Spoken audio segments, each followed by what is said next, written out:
제가 먼저 제가 읽어서 재밌었던 책을 하나 말씀드리자면 로랑 베그 교수가 쓴 도덕적 인간은 왜 나쁜 사회를 만드는가라고 하는 책이 있는데요. 그거 읽다가 되게 재밌게 생각했는데 이런 겁니다. 조사를 했는데요. 미국에서 한 것 같은데 1000명의 일반인에게, 그러니까 뭐 기독교 신앙을 갖고 있든 아니든 죽어서 천국에 갈 것 같은 유명인을 물어봤습니다. 누가 천국에 갔을 것 같으냐? 그랬더니 마더 테레사가 79%, 1000명 중에 790명 정도가 마더 테레사는 천국에 갔을 것이다. 그 다음에 아직 살아있는데 마이클 조던은 65%입니다. 그리고 다이애나 왕세자가 60%입니다. 그런데 이 조사에서 가장 흥미로운 점은 뭐냐? 무려 마더 테레사도 79%인데 87%가 되는 인물이 있다는 겁니다. 누군 것 같습니까? 자기입니다.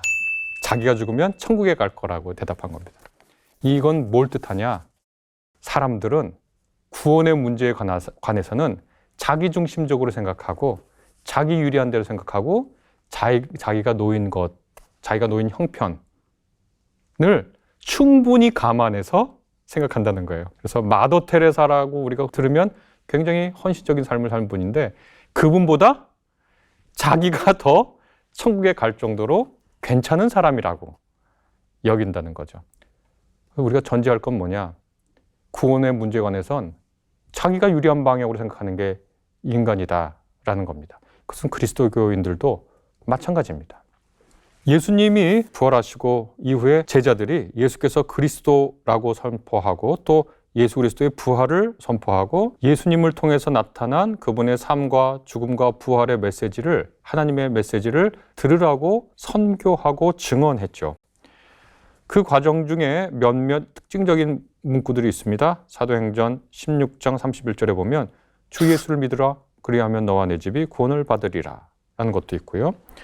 또 사도행전 4장 12절을 보면 다른 이로서는 구원을 얻을 수 없나니 천하 인간의 구원을 얻을 만한 다른 이름을 우리에게 주신 일이 없음이니라 라고 얘기하죠. 많이 사용하는 거죠. 구원의 문제에 관해서. 또 요한복음서 14장 6절을 예수께서 직접 말씀하셨죠. 예수께서 가라사대 내가 곧 길이요 진리요 생명이니 나로 말미암지 않고는 아버지께로 올 자가 없느니라. 이렇게 되어 있습니다. 그러니까 특별히 사도행전 4장 12절과 요한복음 14장 6절을 근거로 해서 예수님을 안 믿으면 아무리 선한 일을 해도 소용없고 예수님을 통하지 않으면 구원이 일어나지 않아요 라고 주장하는 핵심적인 근거 구절이 되죠. 그런데 이걸 단장취라고 그러거든요. 그러니까 맥락을 떼고 그 구절만 보고 사용하는 겁니다. 이것은 제가 맨 처음에 전제를 말씀드렸어요. 구원은 자기가 유리한 방향으로 생각한단 말이에요, 사람들이. 그걸 나는 공정하게 생각한다 그렇게 생각하지 말고 나도 그렇게 내가 유리한 방향으로 생각하고 있는 건 아닌지 그렇게 스스로 성찰하면서 제 이야기를 좀 들어주셨으면 좋겠습니다. 초기에 예수님과 예수님의 부활을 증언하는 제자들이 선교를 할 때요. 성공을 거둘 때도 있고 실패를 거둘 때도 있었지만 대부분 성공을 거두었기에 이렇게 빨리 기독교가 전파될 수 있었는데 신약 성경 이것은 기원 후 51년부터 늦게는 한 100년경까지 기록됐다고 흔히 학자들이 얘기하는데 당시 유대인들도 선교했고요. 비유대인들도 선교했습니다. 그래서 바울 서신이나 사도행전에 보면 선교의 성공과 실패 이야기가 모두 담겨 있는데 그리고 선교 시에 있었던 첨예한 질문들이 계속 나왔습니다. 복음서가 먼저 나오지만 제일 먼저 기록된 건 바울 서신이거든요. 거기를 보면 바울이 선교할 때 중요한 문제들이 제기됐습니다. 어떤 문제들이 제기됐는지 제가 그냥 언뜻 생각해 봤는데요. 비유대인이, 우리가 흔히 이방인이라고 그러지만 비유대인이 예수 그리스도를 통해서 하나님의 백성이 될 때 그는 구약에서 하나님께서 내려주신 율법을 지켜야 되느냐 말아야 되느냐. 이게 굉장히 큰 문제가 됐습니다. 그래서 바울의 교회와 예루살렘에서 이른바 보수적인 유대인 기독교인들, 유대인 크리스천들이 예수님 따르는 분들이 서로 율법을 두고 구약에 있는 율법을 두고 율법의 행위를 두고 굉장히 첨예하게 대립을 했습니다. 가장 구체적인 예가 뭐냐면 할례를 해야 되느냐 말아야 되느냐. 비유대인들도 할례를 해야 하나님의 백성이 되느냐 아니면 할례를 하지 않아도 예수 그리스도를 믿는 믿음, 예수 그리스도의 신실함 덕분에 하나님의 백성이 되느냐. 이거 굉장히 치열하게 논쟁을 했고요. 이것 때문에 바울이 아주 고통을 겪은 얘기가 많이 기록되어 있습니다. 또 예수께서 말씀하신 종말이 언제 오느냐. 지금 얼마 안 남았느냐.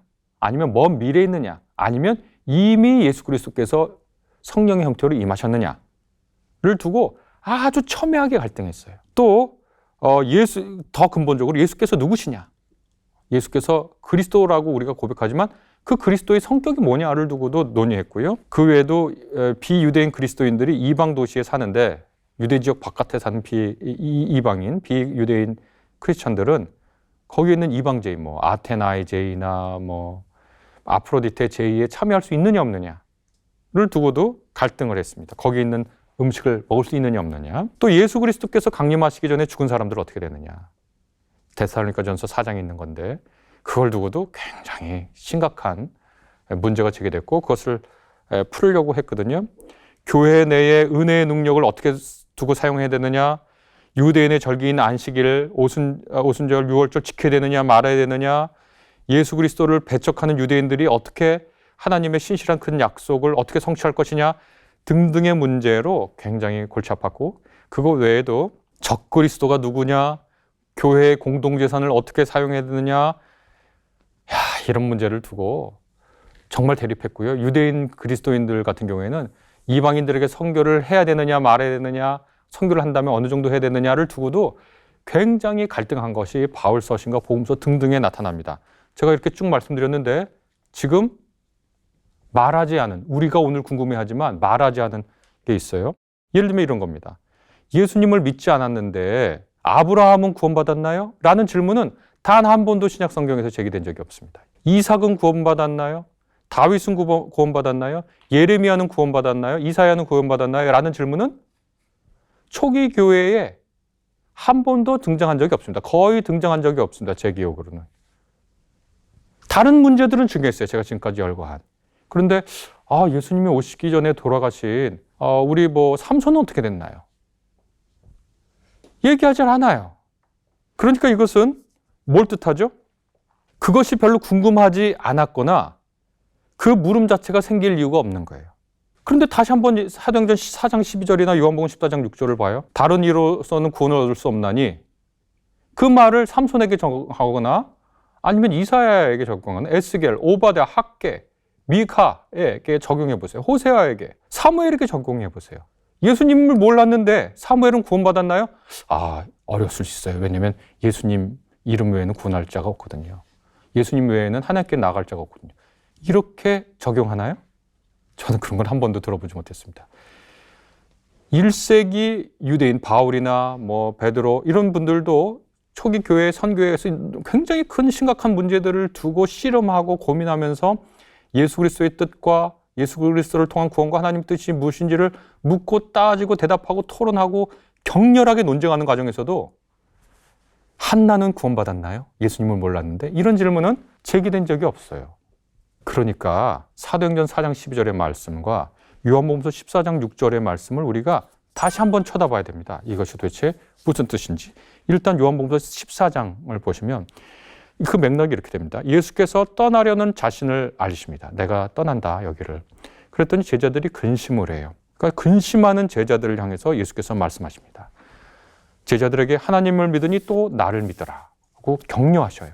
도마가 그때 예수님께 말합니다. 14장 5절에 보면, 주님, 우리는 주님께서 어디로 가시는지도 모르는데 어떻게 그 길을 알겠습니까? 바로 그때 예수께서 그에게 말씀하십니다. 나는 길이요 진리요 생명이다. 나를 거치지 않고서는 아무도 아버지께로 갈 사람이 없다. 이렇게 대답하세요. 너희가 나를 알았더라면 내 아버지도 알았을 것이다. 이제 너희도 내 아버지를 알고 있으며 그분을 이미 보았다라고 말씀하십니다. 이미 예수님을 경험했고 그분을 통해서 하나님의 영광을 볼 기회가 주어지고 그 충분한 시간이 축적된 바로 그 도마는 깨달아야 합니다. 뭘 깨달아야 되냐? 예수께서 길이고 진리고 생명이고 그분을 통해서만 하나님께로 갈 수 있다는 걸 예수님과 함께 충분히 지냈던 도마는 깨달아야 됩니다. 예수께서 오직 하나님께로 통하는 유일한 길이라는 걸 깨달아야 됩니다. 예수님께서 그 말을 누구한테 하셨냐? 그 말을 들어야 하는 듣는 청중은 누구냐? 그 말을 감당할 수 있고 그 말을 들어도 상관이 없는 충분한 시간과 예수님을 경험한 제자들에게 하신 말씀이라는 거예요.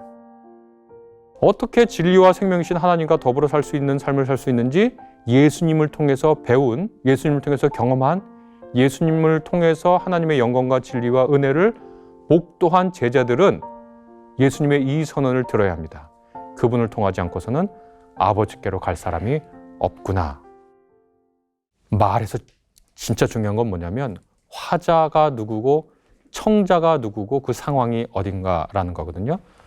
우리가 2000년 전에 A라는 사람이 B라는 사람에게 쓴 편지를 자기에게 준 편지라고 생각하면 잘못된 겁니다. 화자와 청자가 어떤 상황에서 말했는지가 중요한 거예요. 예수께서는 나는 길이요 진리요 생명이고 나를 통하지 않고서는 아버지께로 갈 사람이 없다 라는 말을 도마에게 하셨습니다. 어떤 도마냐?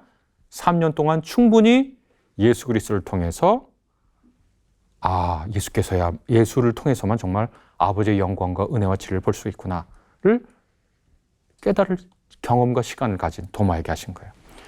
사도행전 4장 10절을 보면 이 맥락은 어떤 거냐면 예루살렘에서 베드로와 요한이 백성들에게 예수님과 그분의 부활을 선언하기 시작했습니다.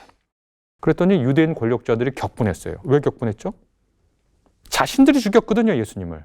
그런데 예수님께서 만약 살아나셨다, 부활하셨다라고 하면 자신들의 음모와 계략이 잘못됐다라는 것을 인정해야 하는 거예요. 그분에게 사형을 내리도록 한 유대인의 권력자들은 자신들이 잘못됐다는 걸 고백하고 자신들이 지금 뉘우쳐야 해요. 그리고 이 유대인 권력자들은 자신들의 잘못을 고스란히 드러내는 사도들과 그들의 선포를 두고 결단을 해야 돼요.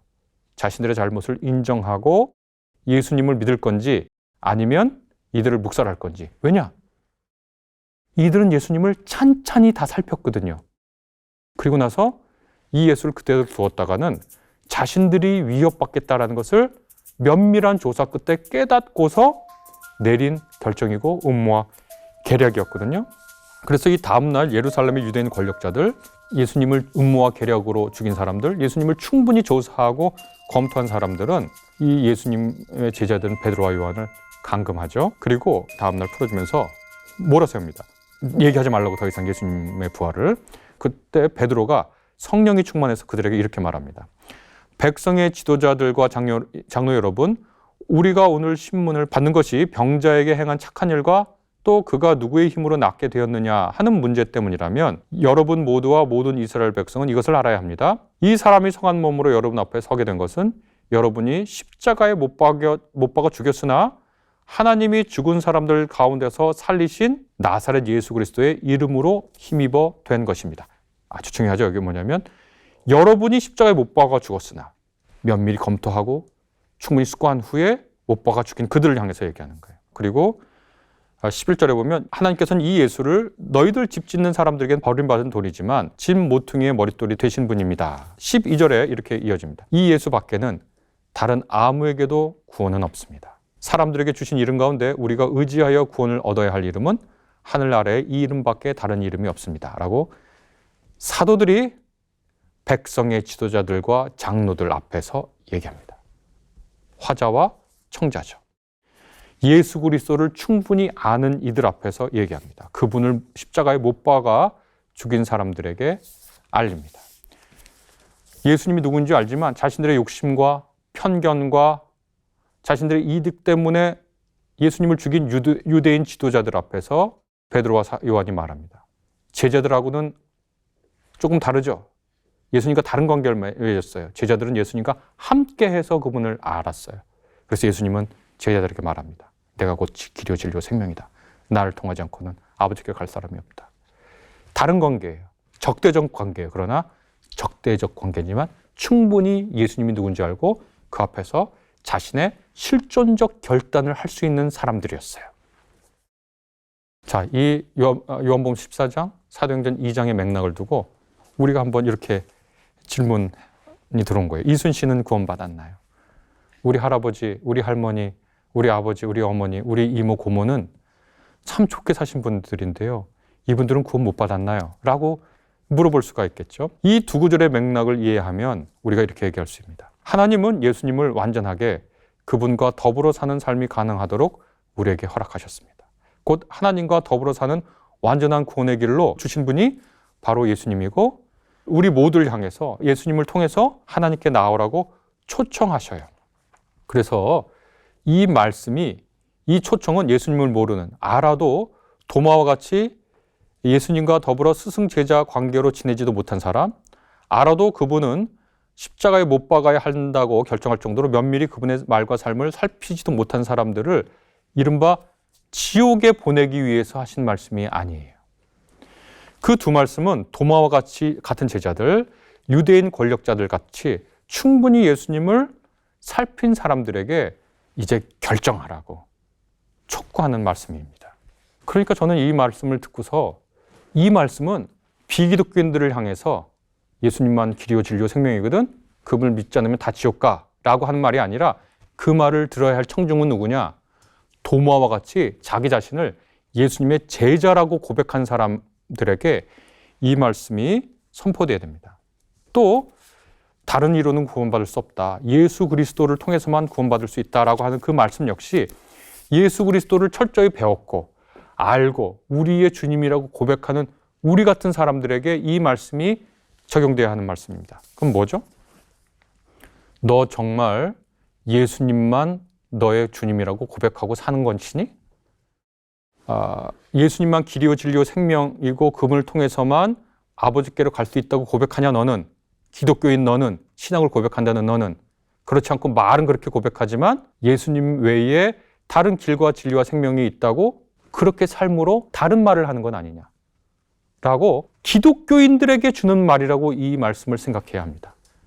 이 말씀은 비기독교인들을 처단하고 지옥에 보내고 그들을 정죄하기 위한 말씀이 아니라 기독교인들을 향해서 하는 말씀이라고 이 말씀의 청중들을 오늘날 이해할 때 그렇게 이해합니다. 그러면 우리가 선교도 하지 말고 전도도 하지 말아야 되느냐? 그렇지 않죠. 기독교인들이란 건 너무 단순해요.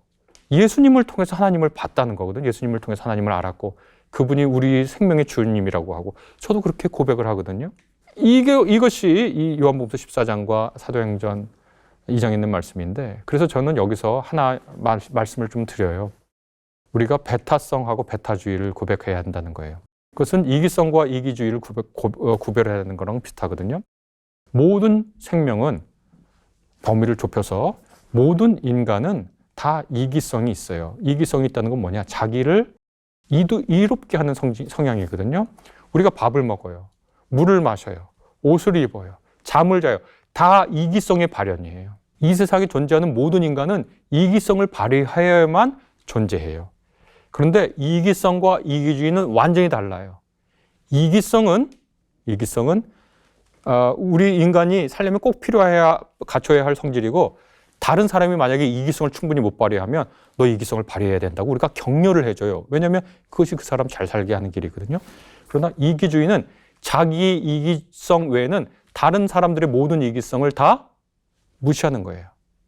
우리가 시민으로서 살고 인간으로 산다는 것은 우리의 이기성과 너의 이기성을 인정하는 거예요. 그래서 이기주의로 흐르지 않고 공존의 길을 모색하는 거예요. 그리고 우리가 사랑하는 우리가 자식이 있어요. 그럼 얘가 자기 자신도 잘 못 챙긴다는 말로 그 말을 달리 바꾸면 너는 어떻게 너의 이기성을 못 챙기니? 그거 푹 돋아줘야 되거든요. 자기의 이기성을 채우는 건. 어떤 애가 너무 열악한 처지에서도 계속 기침하면서 옷을 안 입고 있으면 너 옷 입어라. 이기성을 챙겨주는 거예요. 그럼 이기주의는 아니죠. 내가 옷을 입고 있는데 다른 사람은 추워서 옷을 입든 말든 상관하지 않는 거 혹은 내가 옷을 하나 입고 있지만 조금 추운 것 같아서 다른 사람의 옷을 뺏어서 입는 건 이기주의죠. 이기성과 이기주의가 이렇게 구분되는 겁니다. 배타성과 배타주의도 구분되는 겁니다. 그리스도교인들은 배타성을 갖고 있는 사람들입니다. 저도 배타성을 갖고 있습니다. 무슨 배타성을 갖고 있냐? 예수님만 나의 주님이에요.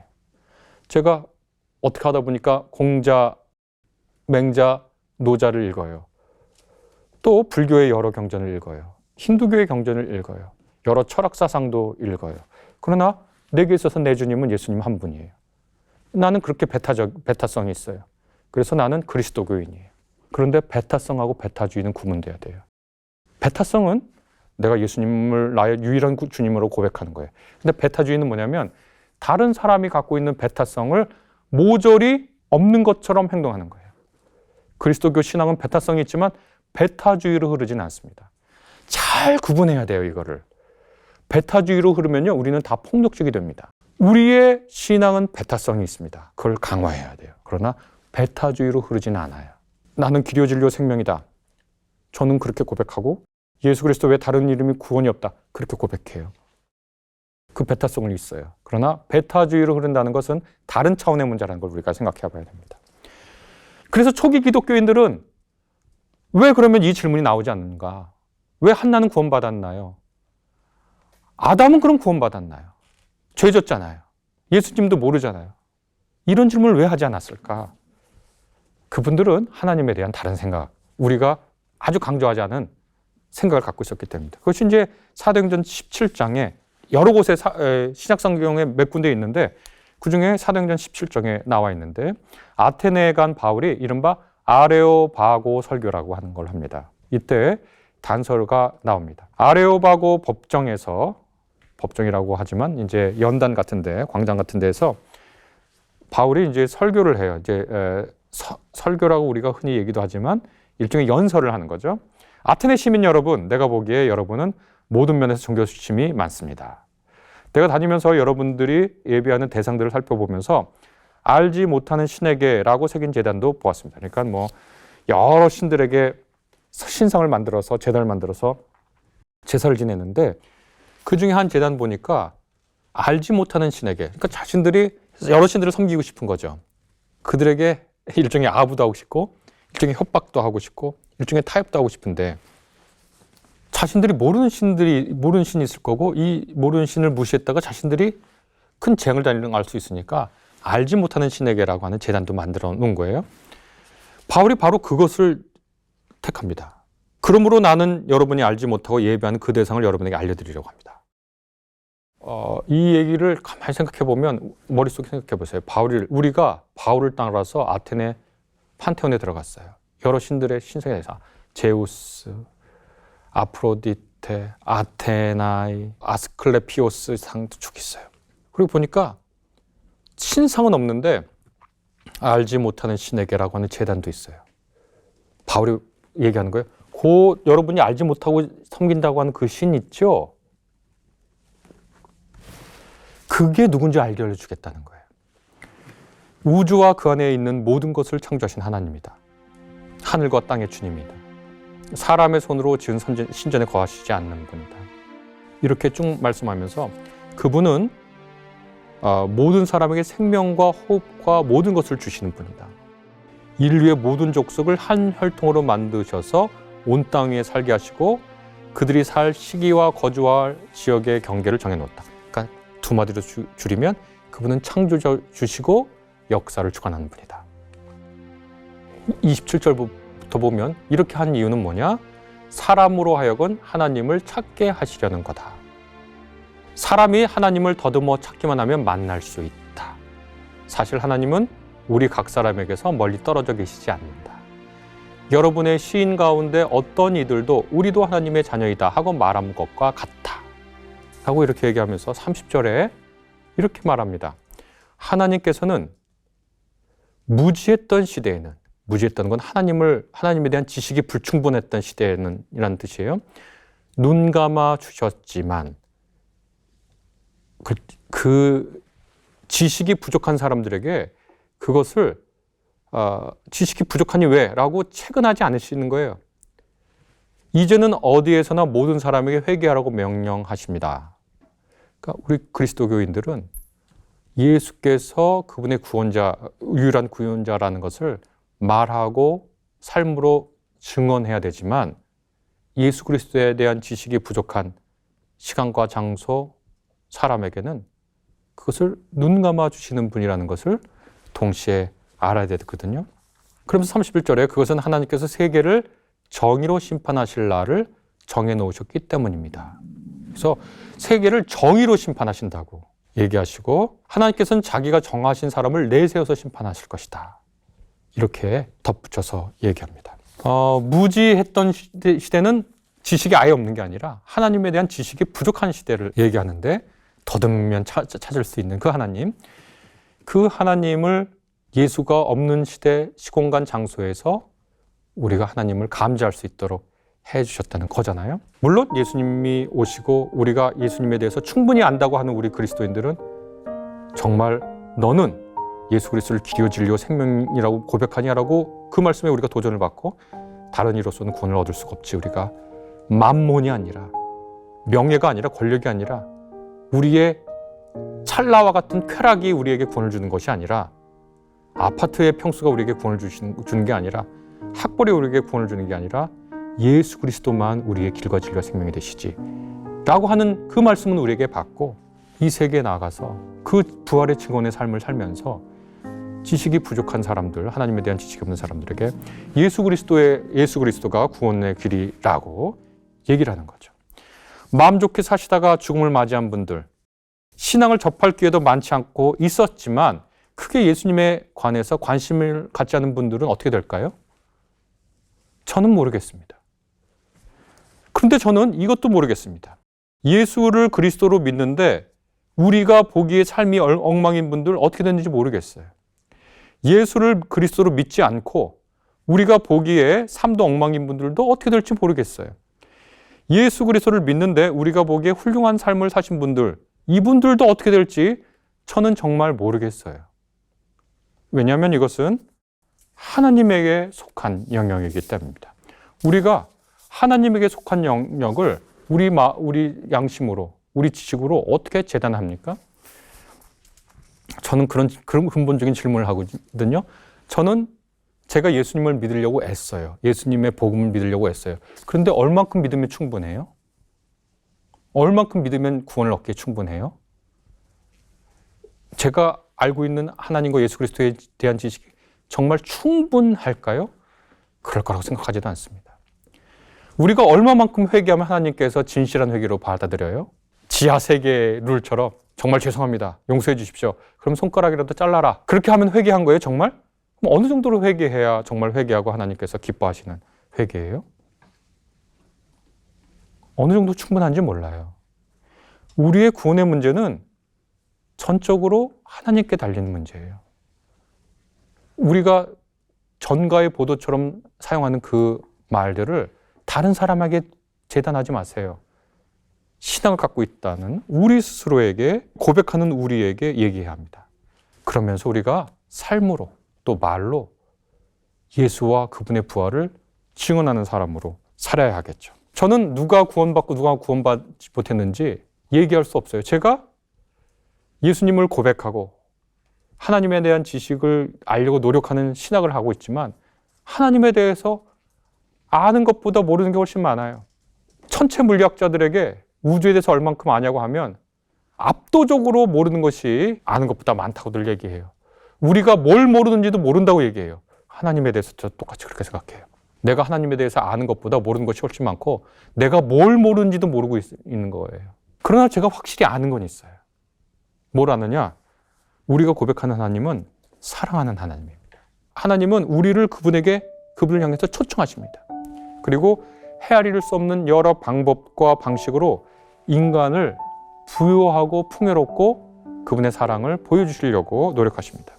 우리는 선교해야 돼요. 우리는 예수 그리스도의 삶과 부활을 증언해야 돼요. 우리는 우리의 삶과 증언으로 예수 그리스도께서 길과 진리와 생명이라는 것을 고백해야 해요. 그것은 제가 확실히 아는 겁니다. 인간만이 아니라 지구 전체를, 아니 우주 전체를 하나님은 사랑하시고 그분의 사랑의 의지와 능력으로 우리를 구원하시고 우리를 북돋고 고이시려고 합니다. 예수께서 그리스도시다 라는 말, 우리의 유일한 구원자시다 라는 말을 누군가의 삶을 재단하고 정죄하기 위해서 사용하지 말고 그의 운명이 뻔하다는 식으로 말하지 말고 우리를 향한, 신앙인들을 향한 말로 생각해야 합니다.